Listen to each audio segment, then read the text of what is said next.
Hello everybody, my name is Rolak, and welcome back to Legend of Zelda Twilight Princess. In the last episode, we made our way further into the Gerudo Desert, and eventually made our way to the Arbiter's Grounds, our new dungeon. We also found out that the 4 poes of this place have stolen the flames, which we need desperately. So, in this episode, we are going to be continuing on forward. Again, like I said before many times, it has been a while since I've played this game, so memory of the dungeon isn't exact. But if you got the scent, you should be able to make sense of the dungeon, as it's kind of giving you freebies as to where exactly to go. So we'll go ahead and pull this. That will drop those stairs down, so we can actually get forward a bit more.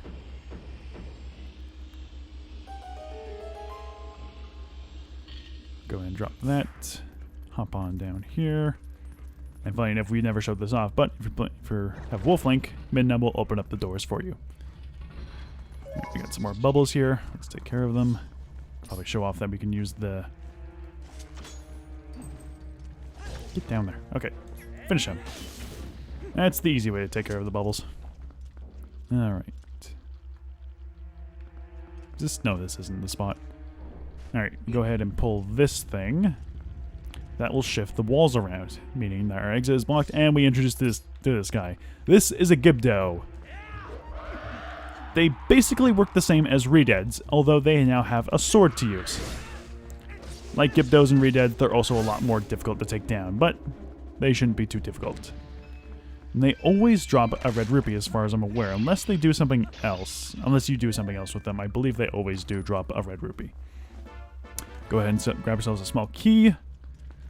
And I believe that's all we can do here, but we don't really have a way of getting out, so we'll go ahead and have to, not from this angle, from this angle, grapple onto here. And I believe here, yep, there's some more rats.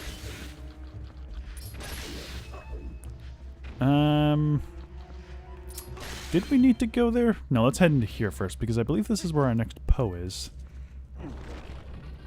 Yes, it is. They got all their other types of lanterns here. But if you pay literally any attention to anything, they shouldn't be that difficult to find. Because if you noticed, one of them is floating ominously. You can also just turn on your senses and it'll be right there. Okay, so as I was saying in the last episode, these poes you can't attack immediately. You gotta wait until they're a bit more opaque, then go for the strike. Basically, wait until they're about to hit you, then go for the attack. Because otherwise, you can't hit them normally. And there we go. Alright, that's the second of the poes dead. And we can't skip this. Fantastic. Oh boy, we really can't skip this, huh? Wow. Okay, there we go. Yeah, we're good. That's all there is for this spot, I believe, so we're good to just transform back. Open this back up. We can't get back the normal way, so we're going to have to go back down, turn the thing back around, and get back to normal. Since we have the key, we now get progress a bit further, and I believe if we try to go back up, yeah, it's sealed off. That makes sense. So now that we got all that stuff sorted out, I believe we can... Oh, yeah, it just shows the... Really wish you can skip this. There we go. Simple enough. Alright. We don't want to head there just yet. Actually, where do we want to head to? We'll probably have to explore this spot over here because there's still some more stuff over here. So go ahead and open up this. I think we actually want to equip... Yeah, we'll worry about it once we get to it. Small key we got earlier opens up this. Now we got a big beefy room to explore. Okay.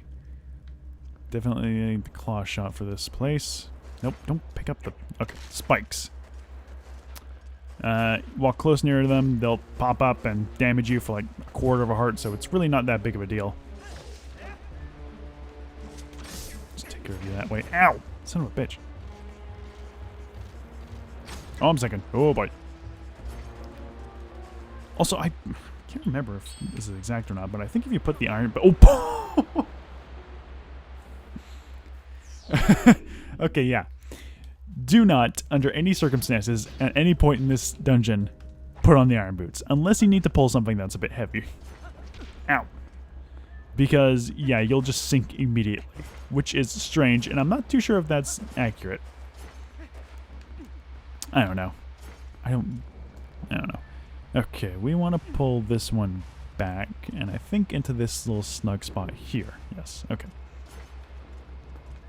So I'll pull that, and then push it, because that will allow us to not only gain ourselves a little shortcut with this claw shot point, but also allow us to pull that chain over there normally. Alright. And we can pull it back, and I think if we put on the iron boots here, I think we can pull it back a bit further. I might be wrong in that regard. Just equip it to see if I'm right or wrong. Alright, so it stops there, but we want to keep pulling it so that it's at least back this far. Then we can drop it, jump over. I think we want to hang in the middle. If we want to get some more stuff done, I don't remember. I don't know, actually. I think this is just for us to get back. I don't really think we need to actually be up here specifically. But we can just jump over here and that'll be no problem. More bubbles. It's really not necessary to do the whole finishing strike on them. You got a fire bubble there. They're literally the exact same as normal bubbles, just with a fire aura, which I guess deals damage to you if you get close enough to them. I don't know. Alright, is there a new enemy here? Not yet. What is in here? Wait, is this the compass already? No, this can't be the compass. Huh. That was quick. Jesus. Alright, well, let's see what we got here. Alright, so we got a chest there. Can we... How do I... Oh, do I have to... I have to use the touchpad. Alright, it's just there. It's just... There's quite a lot of chests over there. Just there. Yeah, it's... Yeah. Alright, since there's a chest over there, let's go ahead and push this one over this way. And that should reveal both ends over here, but we can't go that way just yet. Another re-dead. Or gipped out. It's weird, because in Hyrule Warriors, these guys are called re-dead knights. There we go. Well, no, I think those are the variation of the Gibdos that are re-dead knights. Either way, they're still undead dudes. Alright, and there's the small key. Is there anything else? No, because that's the way we came from, and that's where we got that compass. Alright. Open up this. Now, unlike previous dungeons, this one doesn't actually show you where the poes are on the compass. So we're going to have to just find them normally, I guess. What a hassle for us. Quite a lot of stalled children here, as well as a Gibdo slowly, not even coming towards us. There we go. Now we can take care of the Gibdo. If we can. There we go. Not generally a good idea to have more than one around in the area. Oh, Jesus. Damn it. Thankfully, they are very slow with attacking, but that's kind of, you know, the point of them. Come on. Oh my god, they're also kind of annoying. We can always use the helm splitter on them. That's handy. Yeah, they always drop red rupees as far as I'm aware. And if we can hear that there's a Poe behind there. So we're going to have to find a way to get that open. Which I believe is in this room, actually. Unless I'm mistaken. We do have a way of actually opening up that wall. Which I believe may or may not be over here. Actually, hang on. No, it's a tile. There's a tile that we need to dig somewhere, I believe. Yes, right here. How could I not notice that? There we go. Pull this. With the chains appearing out of nowhere. And here's our ghosty buddy here. Can we actually kill him instantly with this? No, not instantly, but we do deal damage to him. I think that's the only enemy where... Oh, okay. Nope, shit, too close. Yeah, man. Come on, there we go. Okay, well, I guess if you use the Twilight Field against him and then go for a normal strike, you don't have to do the biting part, but that's still interesting. Never knew that part. This seems to be the only enemy where it doesn't die instantly if you use the Twilight Field. Alright, and that's the third Poe down. Just need one more to go. Then we can actually get into the real depths of the dungeon. But yeah, this place is cool. I really like... I think my favorite types of dungeons are the ones that are mildly unsettling, such as like graveyards or like catacombs or stuff like that. Like, it creeps me the fuck out, but the bottom of the well and the Shadow Temple are both really excellent dungeons in Ocarina of Time. Is this chest floating? It looks like this chest is floating. That might just be me. Okay, once we grab that... Seems to be slowing down, but there's not really anything we can see. But if we transform into Wolf, and we've been freaking out, we are surrounded by ghost vermin. These guys, as far as I'm aware, don't deal any damage. And they're pretty much just like the poison mites, where they just slow you down. Again, like before, the only way to get rid of them while they're on you is to do a spin attack. But they shouldn't be too much of a hassle. Alright, I'm gonna head this way. Alright. Yeah, ghost vermin, not a problem whatsoever. Open up this. We're back into the main room, but above more. We go ahead and get our third torch lit. Alright, now we just need one more, obviously. But yeah, I think this is, well, the second favorite, I would say. My most favorite comes up for two more. Or the one after the next one. But yeah, the dungeons that are mostly like decrepit, old, creepy places are usually like a really good point for me. It's because it's really interesting as what they do with it most of the time.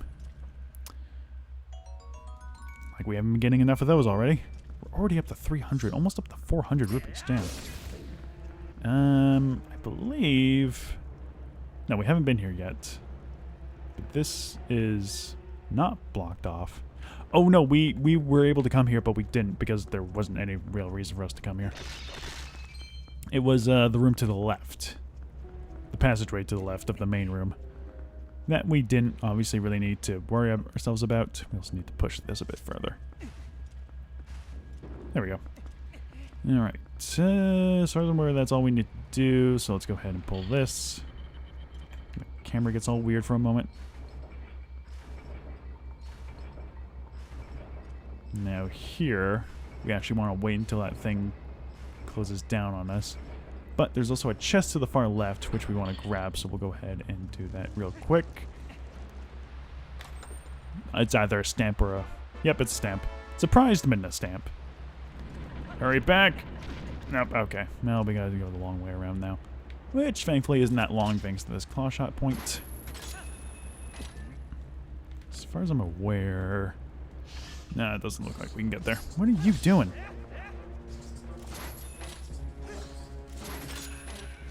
There, okay. Yeah, Moldorms are also, like, the least threatening enemy in this game, I would say, because they don't do anything. They also only appear in the desert area, and once you're done with this area, there's not really much of a reason to come back here. Alright. Like we did before. Can we actually... Nope, we gotta do it the whole way. Okay. That's unfortunate. Making good progress so far. Good time on the video. We're doing good.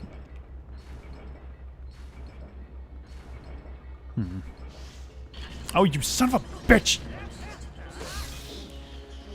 And there's that one that's probably going to screw me over as well. Or not. Or maybe. Certainly seems like it's coming over here. Oh well. Worry about it once it actually gets over here. Alright.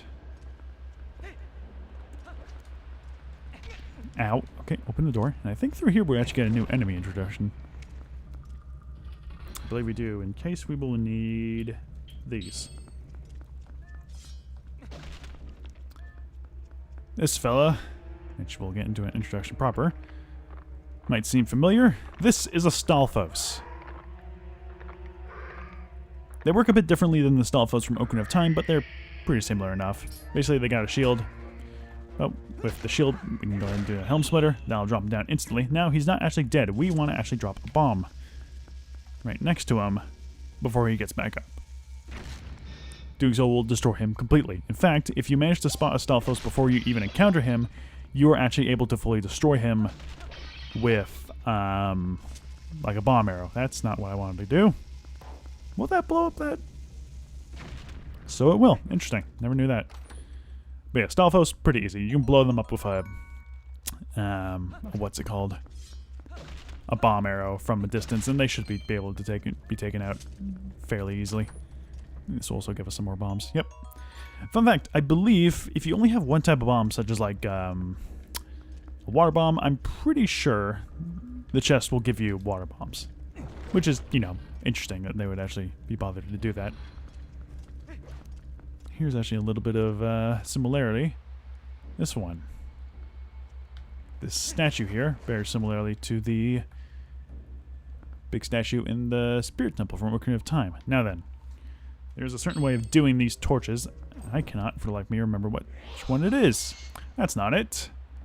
And in doing so, we'll spawn a bunch of stall children. So it's really not that big of a deal. Now, I can't, of course, remember exactly what to do here. I think it's this one first. No, we gotta light the middle one, don't we? Yeah, I think that's what we need to do. We need to light the middle one, then we do the 2 torches. Okay. Thankfully, these guys drop a bunch of... Yeah, that one? That's not it either. Okay, what the hell is it then? I really don't remember this part, and there's no real indication as to what to actually do here. Like, at all.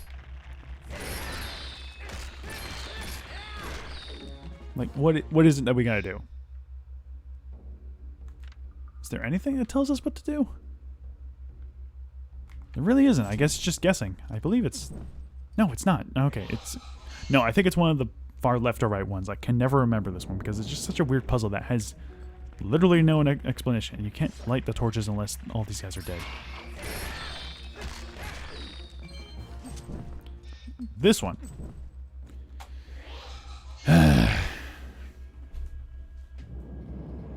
What does Midna have to say about this? Okay, she's got nothing of important to say. Okay. Let's see if we can do this properly this time. There we go. Okay, so it's got to be this one then. Yes. What indicates that that has to be the one you have to light up? There's no indication anywhere. Like, there's literally nothing. The statue doesn't tell you anything. You would think, oh, you light this one and this one because that's where the flames are in the hand. No, it just gives you no indication. I guess the snake's tail points towards it, but it's just random guessing at this point then. Which honestly isn't all that bad because, like, it's not that difficult to figure it out.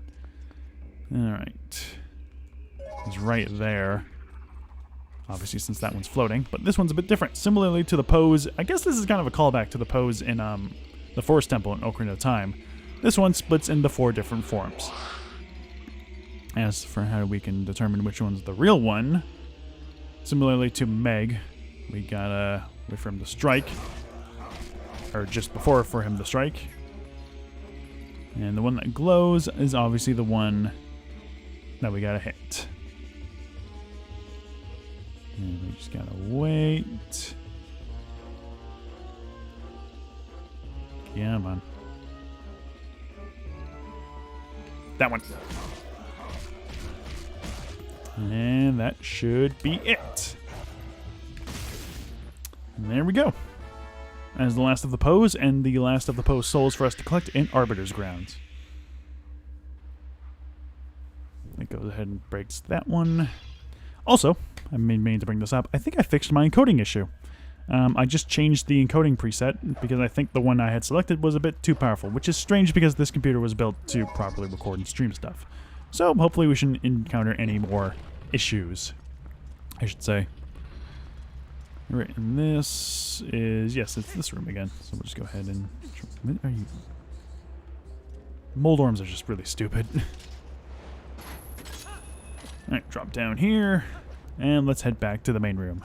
If all the poes souls... Or if all the poes dead, we can actually... Oh, that also reminds me. We can go back to the Goron mines and get that one chest that we missed. That contains a stamp, but we'll probably get that once we do like a roundup episode with all the stamps and stuff, because the stamps, like I said before, are entirely useless in this game, since Miiverse isn't a thing anymore. Which is funny, because I'm pretty sure Miiverse closed like a year after this game came out. Alright, and now we've made it to the thick of Arbiter's ground. This is going to be our areas for the remainder. We didn't miss any chests back there, did we? Doesn't look like we did. Okay, good. Take care of these guys. There we go. Alright. And there's the big key over there, as indicated by the very obvious chip. I'll save you. There we go. But as for the time being, I think we're going to call the episode here, because there's not really much... I mean, I don't want to carry on longer than 20 minutes, so... Next time on The Legend of Zelda Twilight Princess, we're going to be continuing on with exploring the Arbiter's grounds, doing what we've been doing before. See you guys then.